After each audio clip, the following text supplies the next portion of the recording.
जी तो नाज़रीन, आज की एपिसोड के अंदर बात करेंगे कि क्या आयशा मरने वाली है। जी हाँ, हम उन तमाम फैक्ट्स के बारे में बात करेंगे कि क्या आयशा को इस ड्रामे के एंड पे मार दिया जाएगा, और अगर ऐसा होता है तो बासित जो है वो क्या करेगा।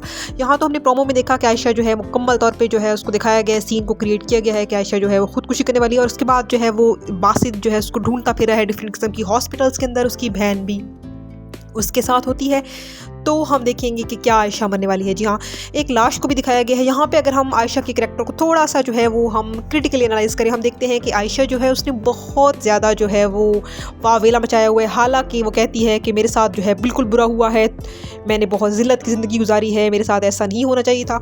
जी हाँ नाज़रीन, यहाँ पे अगर हम देखते हैं तो आयशा का कैरेक्टर थोड़ा सा जो है वो बहुत ज़्यादा इमोशनल फूल उसको दिखाया गया है कि वो रो रही होती है कि मेरे साथ बहुत बुरा हुआ है, मैंने बहुत जो है वो शख्स के साथ जुल्म सहे हैं, मेरे साथ बहुत बुरा हुआ है। तो क्या वाकई उसने जुल्म सहे हैं या नहीं। जी हाँ नाज़रीन, ड्रामे के अंदर कुछ जो है वो पार्ट के अंदर आयशा के साथ जो बासित का रवैया था वो थोड़ा सा जो था वो लाइक रूट था, और क्योंकि वो बासित के दोस्त के साथ जो बहुत ज़्यादा फ्रैंक हो रही थी और बार बार जो कहती है कि मेरे साथ बहुत बुरा ताल्लुक है, तो ज़ाहिर है इस हालत में कि अगर कोई औरत जो है अपने शौहर के दोस्त के साथ बहुत ज़्यादा फ्रैंक होती है तो डेफिनेटली उसको थोड़ा सा तो उसके शौहर का उस पर गुस्सा करना बनता है। लेकिन उसके बाद जो वो कह रही है कि मैं तो जो है बर्बाद हो गई हूँ, अब मैं तुम्हारे साथ नहीं रह सकती, तो क्या ये ठीक कह रही है। और उसके बाद ये चीज़ें इसलिए मैं यहाँ पे बयान कर रही हूँ क्योंकि हम लोग जब ड्रामा देख रहे होते हैं तो लड़कियाँ जो है इस चीज़ को बहुत ज़्यादा जो है वो इमोशनल हो जाती हैं। तो यहाँ पर अगर हम क्रिटिकली एनालाइज करें तो ऐसी छोटी छोटी बातों के ऊपर जो है वो रिश्ते नहीं तोड़ा जाते, और ना ही जो है वो इतने मोहब्बत करने वाले शौहर को छोड़ना चाहिए। जी हाँ, उससे पहले जितने भी थे हालात थे गुजर गए,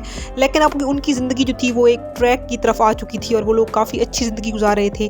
तो यहाँ पे आयशा का इस तरह बिहेव करना जो है वो समझ से बाहर है।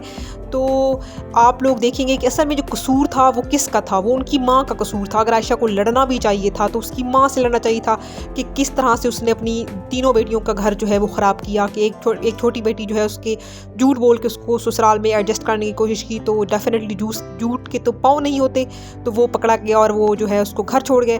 दूसरी तरफ उसने अपनी बड़ी बेटी का भी घर नहीं बसने दिया, और अब आयशा को भी उसने जो है वो एक सौदाबाजी के तहत जो था बासित के हवाले किया था।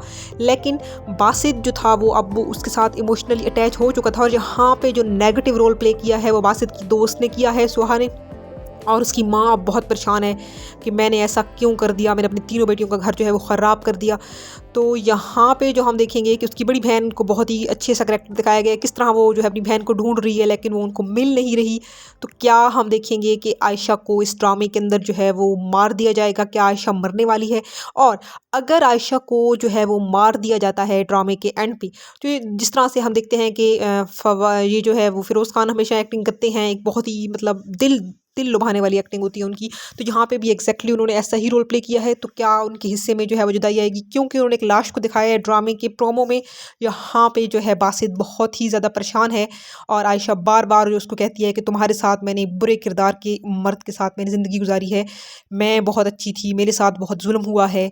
तो क्या वो ये ठीक कर रही थी। ठीक है, उसके साथ जो है वो एक धोखा हुआ है, वो इमोशनली डिस्टर्ब भी होगी, लेकिन क्या उसने जो ये स्टेप लिया है घर को छोड़ के जाने वाला और ख़ुदकुशी करने वाला, तो क्या ये ठीक है। और क्या आयशा जो है वो अगली एपिसोड के अंदर जो है मर जाएगी। तो काइंडली जल्दी से जो है वो कमेंट में अपनी राय का इज़हार करें, और मेरे चैनल को लाइक करें, सब्सक्राइब करें। शुक्रिया।